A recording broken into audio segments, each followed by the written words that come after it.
আমি অনেকবারই মালয়েশিয়া এবং থাইল্যান্ড এসেছি, কিন্তু আমার খুব ইচ্ছে ছিল যে ডুরিয়ানটা ট্রাই করার। আমি খুব মিক্সড ওপিনিয়ন পেয়েছি অনেকের কাছ থেকে, যে অনেকে বলেছে ডুরিয়ানটা খেতে কাঁঠালের মতো এবং খুব মজা, আবার অনেকে বলেছে না, এটার স্মেলটা নেওয়া যায় না।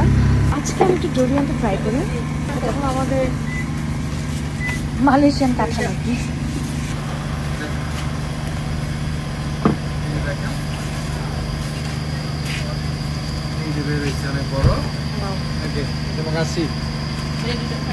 এটা স্মেলটা অনেক স্ট্রং, তো সো আমরা একটু গ্লাভস ইউজ করছি।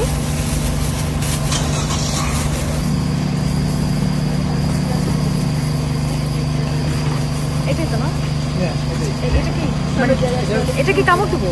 এটা দেবে কাঁঠালের বিচিটা একটু ছোট, এটা অনেক বড় হয়।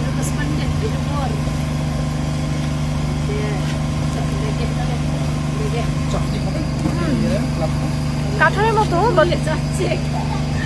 টেক্সচারটা না মানে ক্রিম টাইপ, মানে ক্রিমি একটা ব্যাপার। সো আমাকে যদি জিজ্ঞেস করা হয় যে ডুরিয়ান কেমন খেতে, আমি বলবো যে definitely you should try, because আমার কাছে অনেক মজা লেগেছে। খুবই বাটার একটা ফ্লেভার, মানে বাটার একটা টেক্সচার, অ্যান্ড ফ্লেভারটা হলো কাঁঠালের মতোই, বাট মজা, different, and I love it.